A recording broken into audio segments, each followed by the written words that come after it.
Yeah, we're live. And we're back once again. Oh my goodness. So Monday, again, I just want to reiterate this just in case you didn't hear this before. Monday was not how I envisioned starting this class. It is not at all how I envisioned it. But them's the breaks. Them's the breaks of winter and COVID and all of this other stuff. It wasn't really even COVID. It was just the winter or snow, right? Just some junk like that. I don't even know. But we'll figure this thing out. I'm stalling because I'm giving people a moment to get into the live stream. So far, I only have 2 people in the live stream when I should have 1, 2, 3, 4, 5, 6. I should have 6 people in the live stream. So we'll figure that out. And I haven't been able to make my coffee yet, which makes me sad. But we'll figure this junk out. Hopefully, y'all saw the assignment that I gave you on Monday, that kind of like that first day challenge. I did see actually a good fair number of you get that thing done. Hold on, I haven't checked it since yesterday.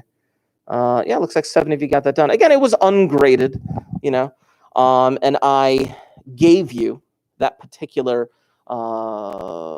letters to kind of get that thing done, but you know, that's neither here nor there. 3 people in the chat now. Okay.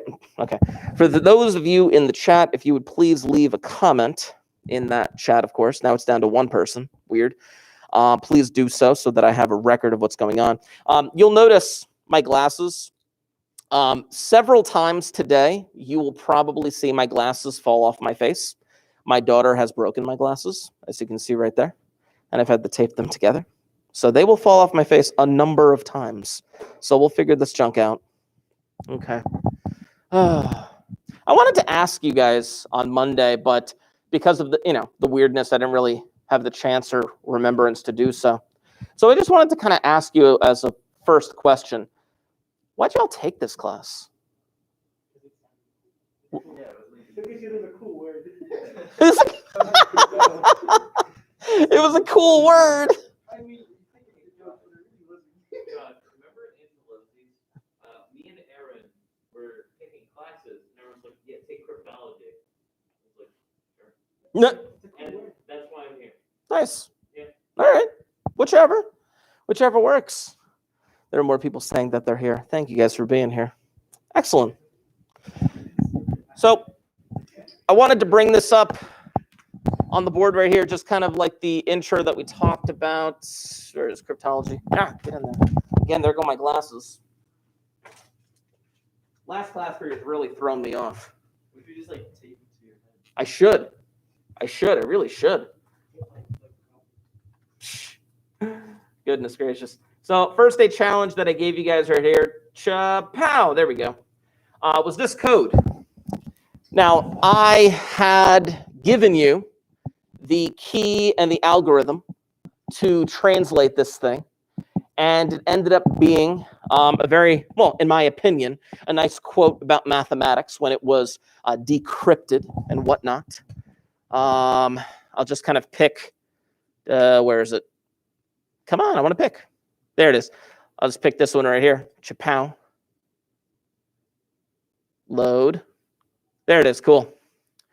If you did this correctly, then the phrase should have said something to the effect of, if people do not believe that mathematics is simple, it is only because they do not realize how complicated life is. I know. Isn't that deep? Yeah, it is very deep. But you had the key and you had the algorithm.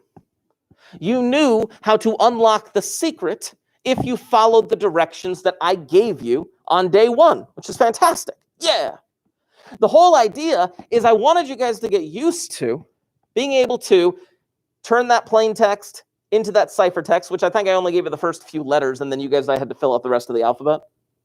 Yeah. And then you had to realize, oh, I can't repeat letters because 26 letters in the plain text have to correspond to 26 letters in the cipher text. And then once I have that all set up, boom, boom, boom, boom, boom, got them. It's fantastic. But think of it this way.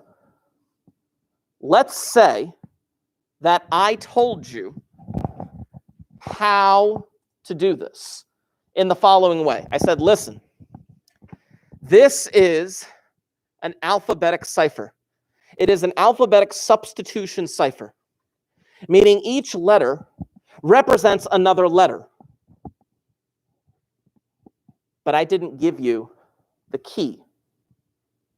I gave you the key of mathematics. And I said, okay, now that you have the key of mathematics, you can create the cipher alphabet and then decode this thing. But what if I didn't give you the key? What would you do? Ooh. Lucky guesses, maybe. Cry. Yes, probably. Especially if it was a grade. See, the thing that happens in cryptology more often than not is I say, okay, guys, here's the lock. Here is the lock. I'm giving it to you. I'm telling you right off the bat, you know, this is a alphabetic substitution cipher. Go for it. Figure it out. But I don't give you the key. If there is a lock without a key, is it difficult to break into that lock? Is it impossible? No. Now, in real life, literally be like, well, I'm just going to take a little bit of bolt cutters, something like that. Clearly, you can't take bolt cutters to this thing. You're going to have to figure out alternative means of being able to figure this thing out. You guys ever see cryptograms? Do you know what a cryptogram is? What is a cryptogram? I don't know how to describe it. Where have you seen them? The spy books you get at book fair. Oh, really? Yeah. Okay. I was going to say I've seen them in the newspaper. Oh, I'm sorry. Hold on. Newspapers were these things we had back in no. No, but I'm serious. They were in the newspaper in the comic section next to like the Sudoku and the crossword puzzle. Let me show you what I mean. Typically, when you had a cryptogram in the newspaper, and this is what I did. Like when I was dating my my now wife. Hold on, cryptogram. There we go. When I was dating my wife, when we were, I think we were just dating. Yeah, we weren't engaged yet. But she worked during the summers, the night shift at Rite Aid, right on the corner of Bay Ave and Barney Boulevard. There we go. Hold on, announcement. Now, this is not the one that we're going to do. This is not the one that we're going to do, but I just wanted to just kind of show this to you, for example. What they would do in the newspapers, they would give you a cryptogram that looked like this, and they would just give you a bunch of letters. They would do you the favor of spacing them out, which is nice when they space them out. And they would just the whole puzzle would be figure out what it's supposed to say. And it would mainly be like some kind of famous quote by some famous person that you never heard of or some junk like that. But they didn't give you any other rules other than, well, the letter L represents something. Give me a letter, any letter that's not L. Say it? M. So if this letter L represents M, then this letter L represents M. And this letter L represents M, et cetera, all the way through. And if you notice, for this one, they've highlighted the letter L. They've also highlighted all the other letter L's. And the idea is like, well, this is exactly what we just did with that mathematical quote, except they don't give you the key. And they say, figure it out. Oof. Now, for the longest time when I was a kid, I would look at these puzzles in the newspaper because I love doing crosswords. I love looking at the comic strips. But I looked at the cryptogram and I never got it. My dad got it. My dad had like books of cryptograms. I'm like, how do you even do them? And he never explained it to me. But then one day I looked it up. And I'm like, oh, that's how you do it. It comes down to one of a few things. You mentioned guessing. I'm going to say not guessing. I'm going to say educated guessing. But it also comes down to this concept known as frequency analysis. Letter pairs, word length, things of that nature. Anybody really good at English? No? Okay. Here's what I found out. My wife has an English degree. And I was talking to her about it last night. And I realized, oh, snap.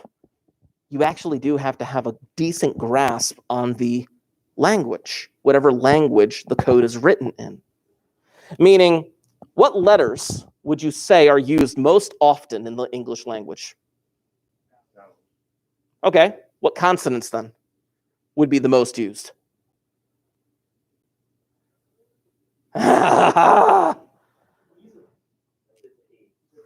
P? Nah, not as much as you'd think. I actually do have a little bit of a chart that I'm going to have you copy down that we're going to be using. It's going to be nice. You'll see, you'll see, you'll see, you'll see. But the general idea is that if you have these letters that are most common, and then you go through this cryptogram and find out what letters, okay, what letter shows up most often here or something like that. They actually do have the stats over here to the side. You can't see it that well. I do apologize. It's written really tiny. They don't always do this for you. But you can see that X is the most used letter in this cryptogram.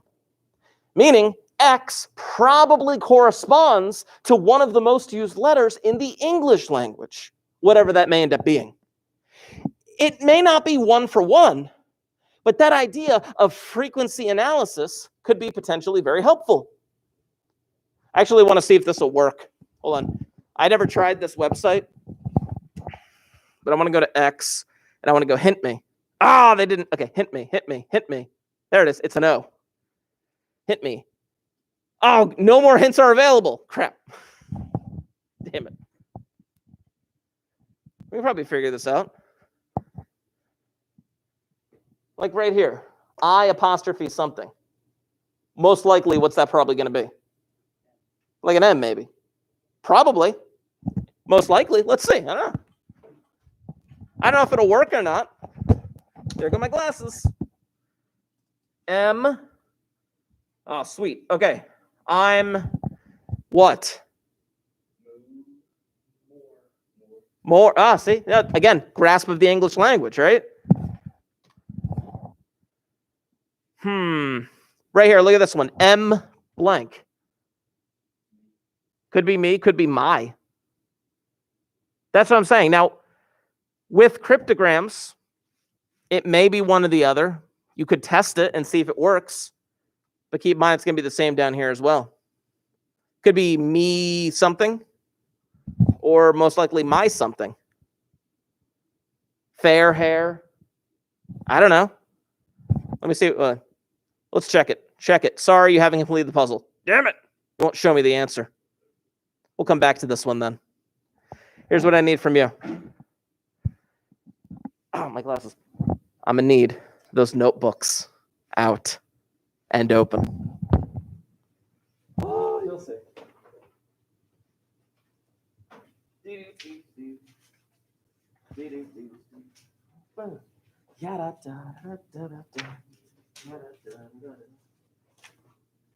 I want to give you some important pieces of information that are going to play a role in what we do moving forward. And I want to give you some hints and suggestions as to how we go about doing such things. And it has to do with that frequency analysis situation. The whole history of cryptology comes down to two sides. Those who encrypt and those who decrypt. Those who encrypt are trying to create ciphers that are much more difficult to break. Those who decrypt are coming up with methods to break those ciphers. It is an arms race, is what the whole thing is. Hey, just for the sake of argument, I'm just going to ask, has anyone ever seen the movie The Imitation Game? Benedict Cumberbatch? Yeah. Do you know what I'm talking about? Yeah. Can you give me like a brief synopsis of what you remember? I don't really know. I forgot. It's not one. The Imitation Game, he played a mathematician by the name of Alan Turing, in which he was recruited by the British Secret Service to work in this place to break the German code, in which they had to break this machine known as the Enigma machine. That's actually going to be something we're going to study a bit later on. But that's what I'm talking about, like that mathematical arms race, because the Enigma machine was unbreakable, supposedly. But he and the team that he worked with figured out a way. It was great. It's great. Anyway, today is the 3rd. And let's call this, let's just call this Alphabetic Ciphers. We're going to take our time with this idea of alphabetic ciphers, direct substitution, mono-alphabetic substitutions, things of that nature. We'll get there. Right now, what I'd like you to do is, and I know I've done this a few times to you, but I would like you to remember your alphabet. When I did this the other day, did some of you panic? Did it mess you up when I started singing the alphabet, but I was like a letter off every time? I did that once. I don't know if you remember, if any of you remember that. Anyway, whatever. Shut up. A, B, C, D, E, F, G, H, I, J, K, L, M, N, O, P, Q, R, S, T, U, V, W, X, Y, Z. Somebody sing the nursery rhyme for Baba Black Sheep. Do you not know Baba Black Sheep? Baba Black Sheep, have you any wool? Yes, sir, 3 bags full. Okay, whatever. Now, I wanted to give you just a basic frequency analysis of the alphabet. Now, this is basic, depending on the website that you go to or the source that you hit, you might get slightly different numbers, but these numbers we're going to be referencing in terms of what is the most common letters used in the English language. Now, I want to emphasize English language because, I mean, there's going to be some things that, you know, French codes and German codes and stuff like that, but I'm talking English language here. So the numbers that I'm putting here, I'll write the first column that I have here, and then I'll kind of review and refresh what I got, just so I can give you some time to catch up. There we go. There's the first column right there. Letters of the alphabet. These are the percentage of the time that that particular letter shows up in regular conversation. Now, I say regular conversation because that doesn't necessarily mean like, you know, like some kind of a message that you're sending, let's say during wartime or some junk like that. Like if you were in the Pacific arena during World War II and you were sending messages about locations surrounding, let's say, Pearl Harbor, Midway, the Hawaiian Islands, things of that nature, then, I mean, do you know how many letters are in the Hawaiian alphabet? Less. There are less, though. So this is just like typical English frequency letter analysis, things of that nature. And you can see, you know, you guys are right. You're talking about vowels. Yeah, absolutely. E does show up significantly more than a lot of these other letters do. Let's see. The next column, H.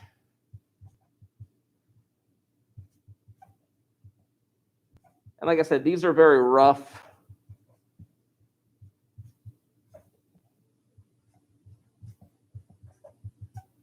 I really should open the chat on my phone simply because some people may not be able to see clearly.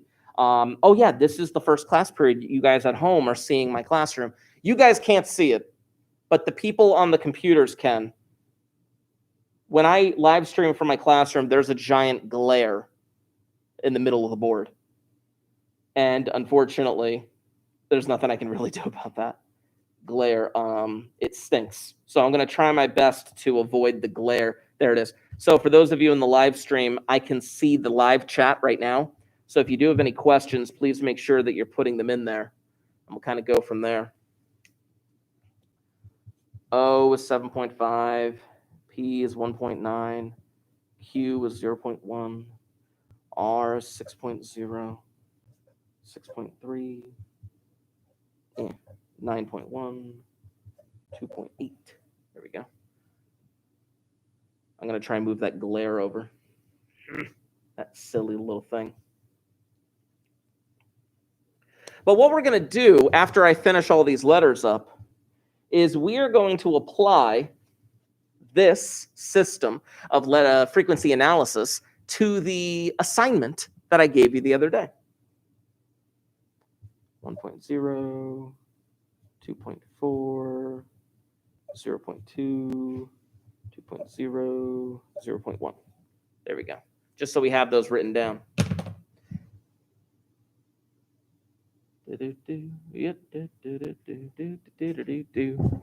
So several things that I want you to notice about this. Oh, that's a 9, by the way, right here. That's a 9. When you play Wheel of Fortune, if you get to the final round, they usually does give you like some letters at the beginning. You guys know Wheel of Fortune? Okay, some of you do. Okay. But they usually do give you some letters to kind of guess. They don't give you all of them. They give you like 5 or whatever. And then you get to pick some letters yourself. And you have to be very strategic about this. It's kind of a similar game. And then you end up guessing what the word is. E ends up being the most common letter. That's something that I want to throw out there. T ends up showing up a lot. T does come in combination with a few other things. Like you could think of words that start with T that go T-A, T-E, T-O, T-I. But what other letter is T commonly paired with? Yeah, that's also something that you got to keep in mind for various guesses that we could potentially make later on down the line. Letter connections. My wife was trying to remind me of words that are very common in sentences like the and is and or and it and if and for. Words that are generally used in conversation. Because if we can see repetition in a code, we could potentially use frequency analysis to guess what that code might end up being. Where's you here? Yeah, you. You isn't used as much as you think. You is kind of down there a little bit. Now, I'm going to be referencing these numbers, of course, but let me bring back the code from that first day challenge. There it is. Come on, let me zoom in a little. Okay. Can I make this bigger? Tell you what, I'm going to copy this onto a Word document. Hopefully make it a little bit bigger for those at home. Come on. There we go. Now let me zoom in. There we go. That's a little better. Okay. So now, you already know what this says, hopefully, based on what I showed you and based on the codes. A lot of you already submitted it. But what do you notice about the letters in this phrasing, in this quote? Is there anything that stands out to you? Is there any repetition that pops out? X's and E's. Ooh, and Z's. Hold on. I actually did the frequency analysis for you. So don't worry about this. I'm not actually going to take the time to have you count it out. But I did the frequency analysis for you. So hold on. So you said X's and E's and Z's. X's show up in this thing 6.5% of the time. E's show up 13.9% of the time. And Z's show up 7.4% of the time. In this whole thing. This is the frequency analysis of this cipher. I already did it for you. What about letter pairs that pop up? UJ. Oh, I got a bunch of UJs here. Hold on. UJs. Now, obviously, being that this is a alphabetic cipher, you can assume that every single U is the same across the whole board. You said UJ. Oh, there's another UJ down here. Goodness gracious. And then there's like a UI and a UK. I mean, that could honestly be anything. There are certain guesses that we can potentially make, but that could certainly be anything. What else? There's a letter pair up here, I believe, that happens 3 times throughout the course of this whole thing. And I want to point this out to you. Look at this.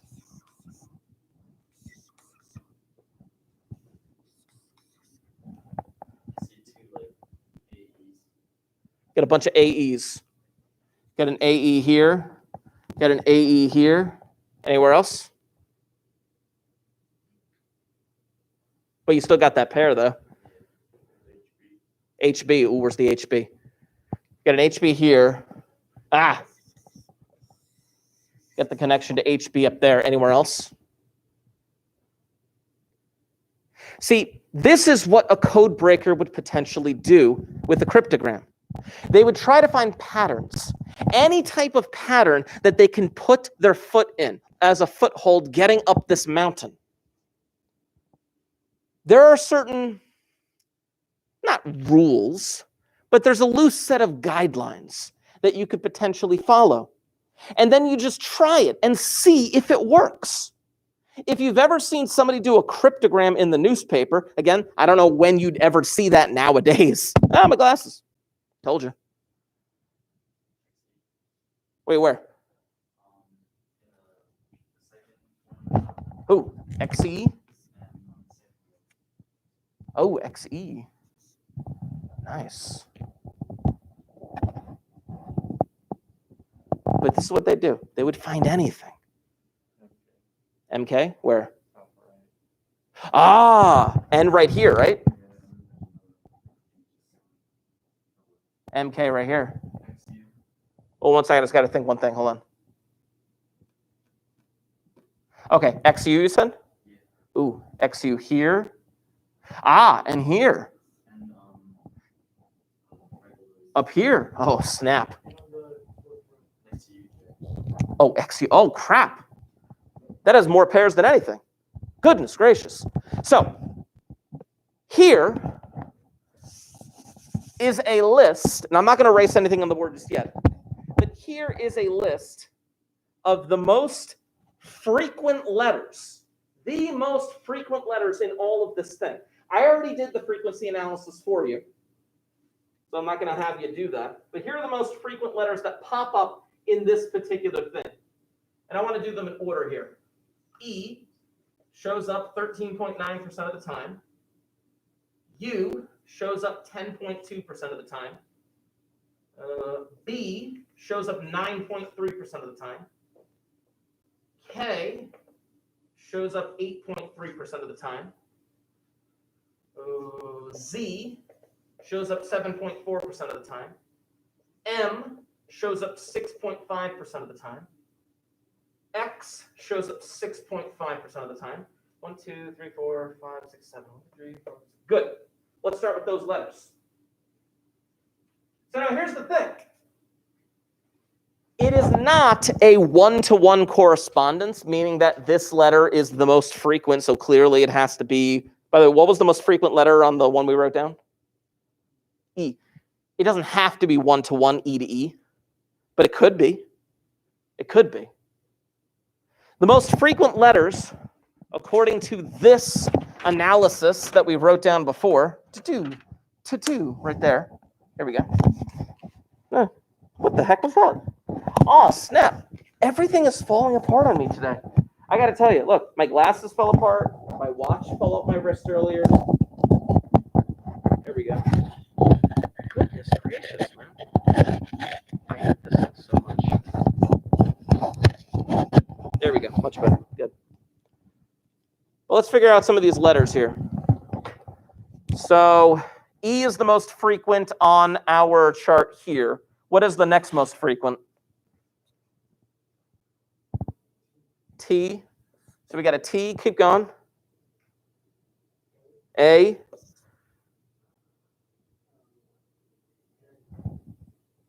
Oh, there it is. 6.7. N. Keep going. Oh, I.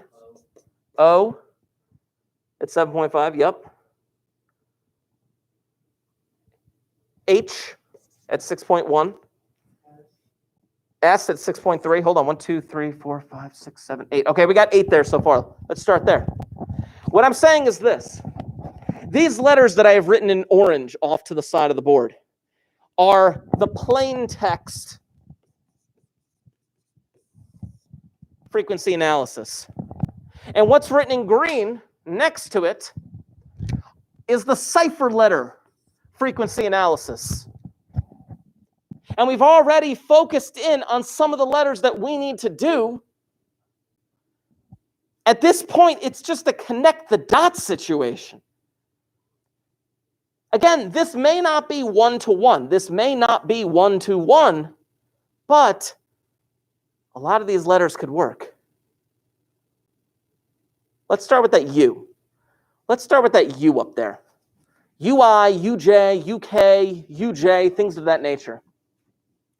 U is the second most frequent letter in this thing. U could be a vowel.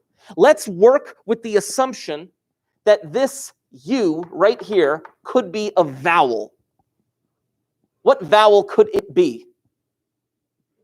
Could be I? My first guess would have been E. However, do you know many words that are 2 letters long that start with E? Gold star.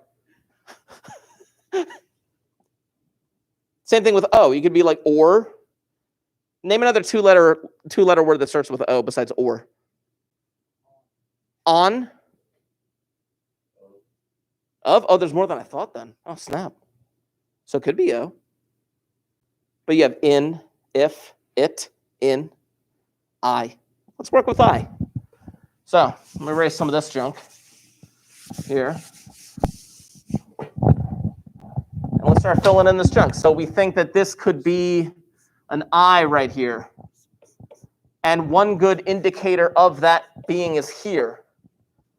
Fill in all of these I's.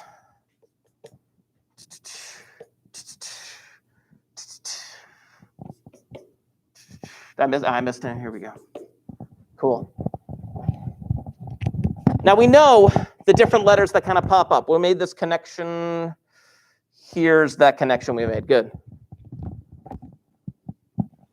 We said if, it, in. We could figure out any combination thereof. We got a UI, a UJ, a UK. So hold on. None of these these letters. Could be it. Could be in. I don't know. Could be is. Oh, could be is. Oh, snap. Could be any one of those. So it just comes down to, at this point, I'm not even kidding you, a little bit of guess and check situation. Throw in some letters and see if some combination works. If it makes sense, yeah. If it makes logical sense. If we can throw in those letters, and like before when we had that, it was like M blank, and it could have been me or it could have been my. Does it make sense grammatically? That's why I asked you guys before about the English language and if you were good with it. Because you actually do have to have a good grammatical sense about you. I don't know. I hate the English language. I'm never going to England. Come on. Just saying. Eventually, after a little guess and check, I believe that we figured out that this was it is. It made sense. It is. Something along those lines. It is. And then you can kind of fill other stuff in. Specifically those Ks. Because with the Ks, a lot of different words end up popping up. Oh, by the way, you didn't even see this one. Look at that. We didn't even mention that one. Oh, snap. Look at this. It's a double phrase. I didn't even see this one before. Look at this right here. That's the same thing right there. Sorry, I was just very excited about that. Then we got that KS situation. Remember I said before, KS, now it starts with the T. Could be TI, could be TA. Eventually we come up with that letter combination with consonants. T what? H, yeah. That, the, they, their. then, than, things of that nature. And then eventually, everything kind of falls into place. Now, as I'm filling this in, I want you to think about the following question. As I'm filling this in, I want you to think about the following question. How long does it seem like this would take? How long does it seem like this would take? What do you think?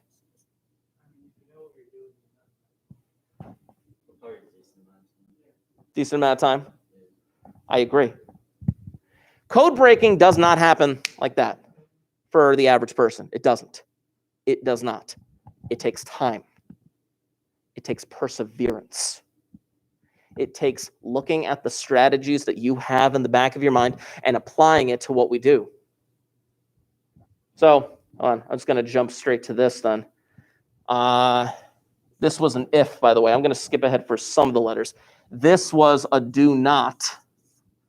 So this was a do not as well.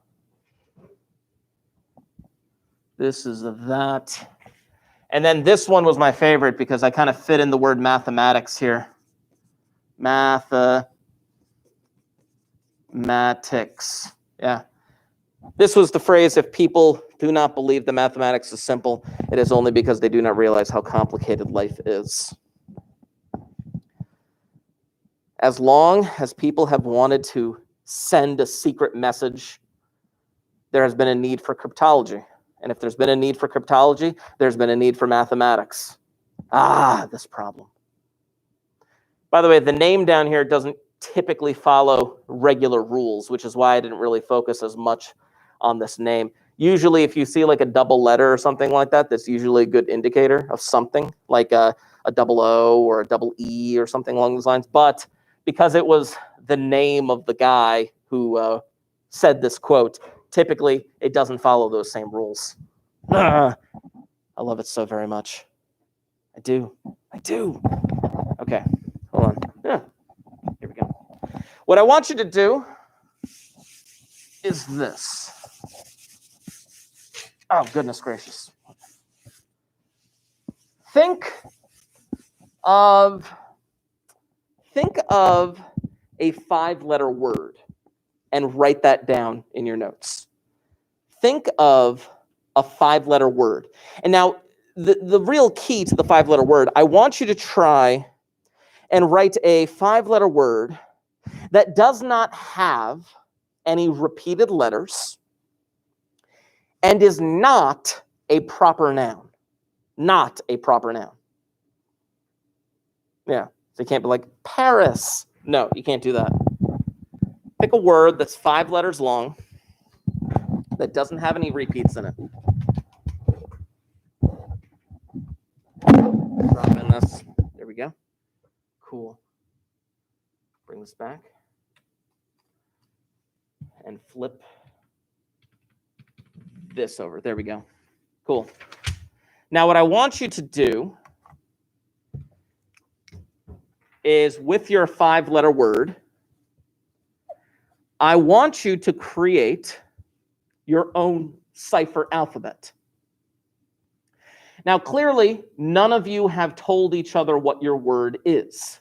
None of you. Well, let's just figure this out. A, B, C, D, E, F, G, H, I, J, K, L, M, N, O, P, Q, R, S, T, U, V, W, X, Y, and Z.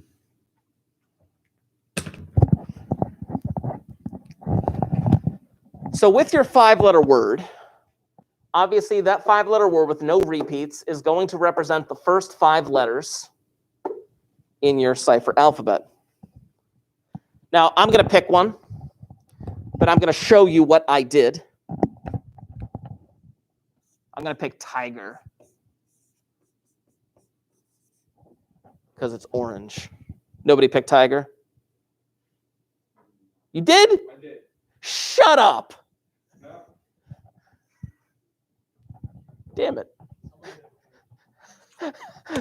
I'm going to change mine. What in the world? I did not think that was going to happen. Now I need a new 5-letter word. The whole point is that I pick something different from you. That's the whole point. Hold on. Topic. Okay, there we go. Did anybody pick topic? Good. Goodness gracious. Now, from the last letter in my word topic is C. I'm going to fill out the rest of my alphabet starting from C.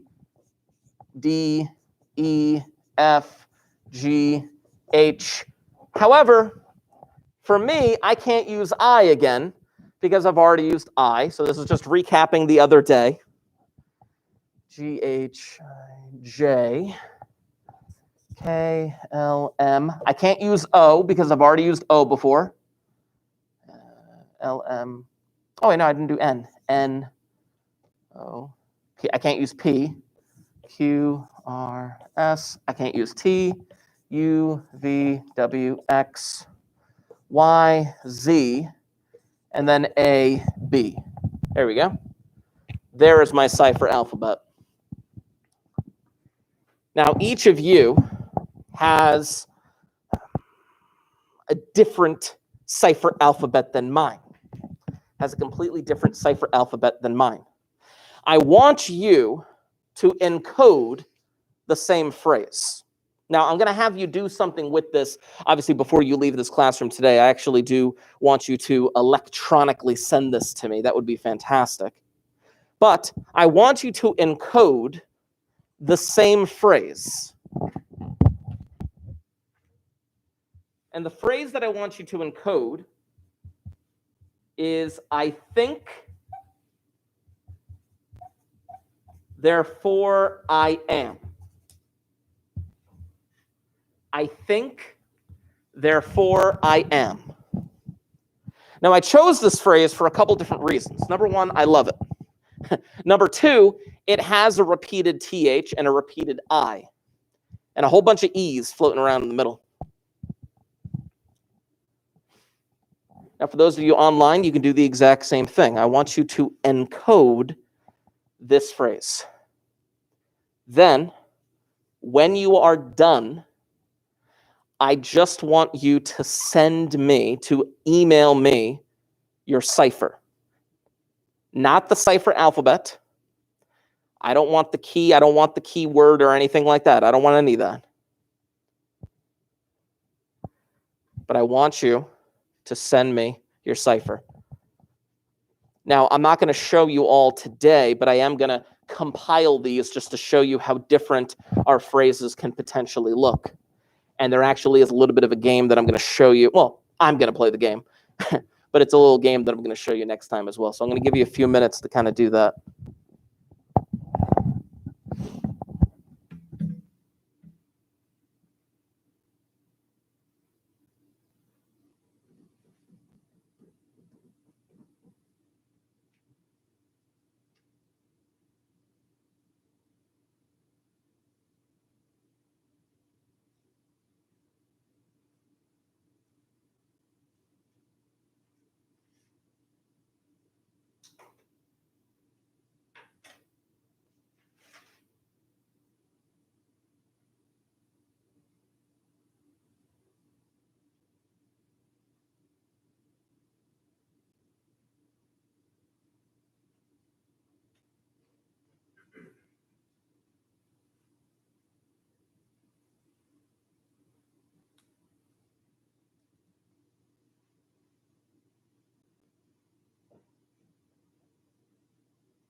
do have your code, send me an email with just that cipher. Not any of the answers, not the 5-letter word. Don't give me the 5-letter word. But just send me the cipher.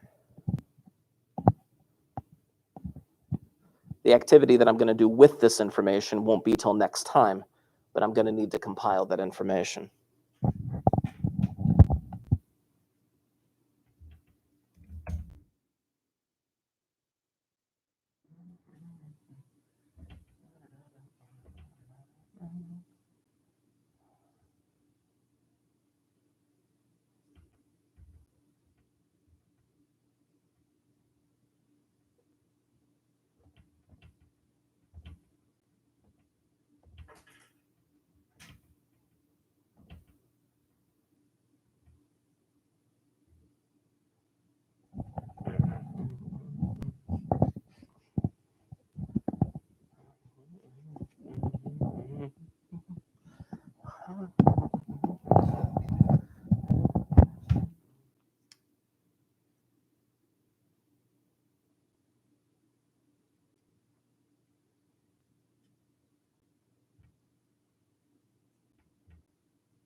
Nice. Like I said, I'm going to compile this information afterwards. I'm starting to get some of your guys' things in my email. But I'm going to compile the stuff for an activity that I want to do next time. It's going to be so nice. I want to pass something out to you.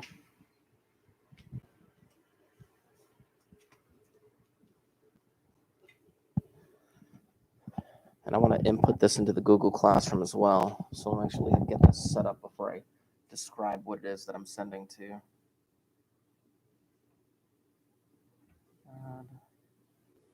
Oh, wait, no, it's in my email.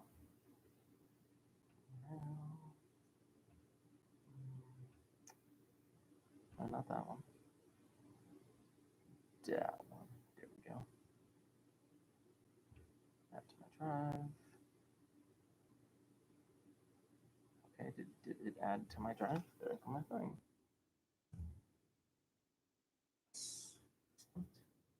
Add from Google Drive.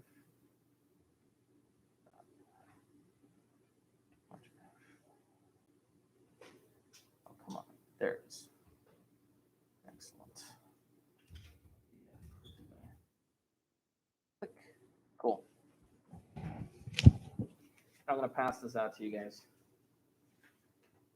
But don't get freaked out by this just yet. I said don't get freaked out by it.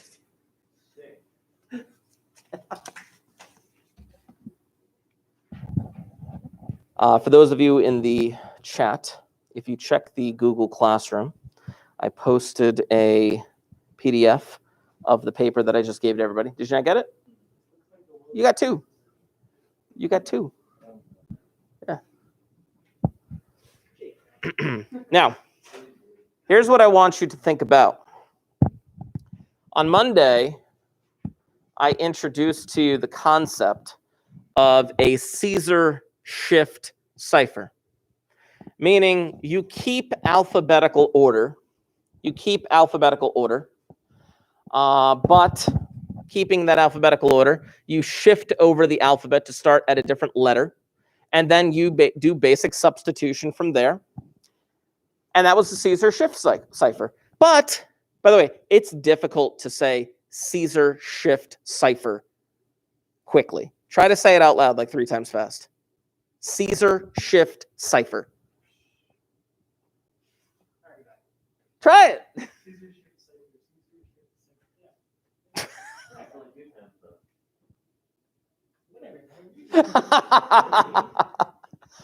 Then I introduced to you the idea of an alphabetic substitution cipher based on a key word. Now, that key word changes the alphabet for the most part, but it is possible to break said code using a frequency analysis. Or if by some chance you're able to get the key word out of some unsuspecting person. You guys ever see National Treasure 2? Do you know the key word in National Treasure 2? I don't know what it was. Well, at the beginning of the film, one of Ben Gates' ancestors is deciphering a code using what is known as a Playfair cipher, which is something that we will learn much more in the future. And they needed a key word in order to decrypt it. And they gave him that key word. But then before he could finish deciphering it, something went wrong. He ended up being shot and he died.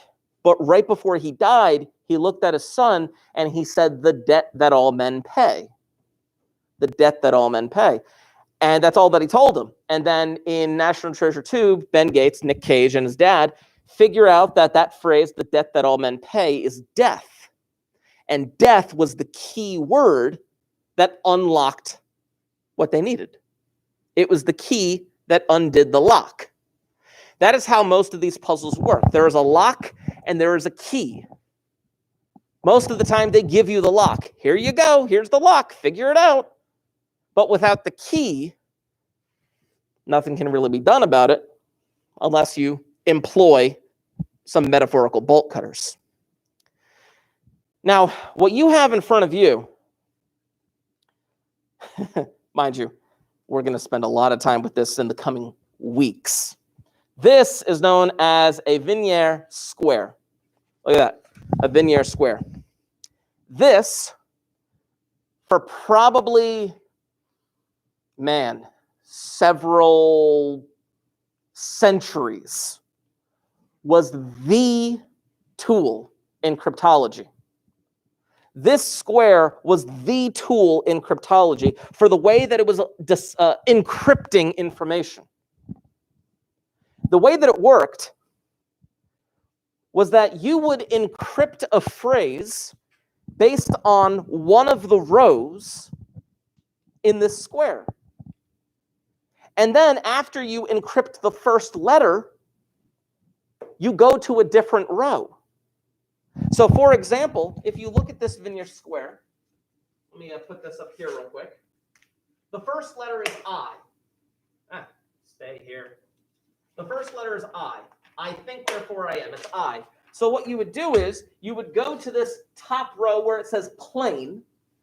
You would go to this top row where it says plain, and you would have an I there. But which row do you use? I don't know. Let's pick like row 2. So you make it a K. What? Hold on one second. I apologize. My timing is off. My point being is every time you encrypt a letter, you pick a different row. Now, this we're going to be focusing a lot in the coming class periods. I hate the fact that time ran out on me. I blame it on the girl and the trash can over there. Yeah, I'm also blaming him for me not having a kid this year. Yeah. Oh, goodness gracious. This is what happens when I'm out for 2 days. Anyway, if you did not email me that cipher, please email me that cipher. You need to hold on to this piece of paper, this Vineyard Square, because we're going to be talking a lot about this in the future. I'm hoping that I'm going to be talking about that on Friday. We'll see. Maybe, maybe not. I also want to be talking about the Beale cipher. Anybody know about the Beale cipher? The hidden treasure for the past 200 years? What's going on? Anyway, I apologize. I'm going to sign out. Thank you guys for joining. If you haven't commented in the chat, please make sure that you do. Your email is just jmarking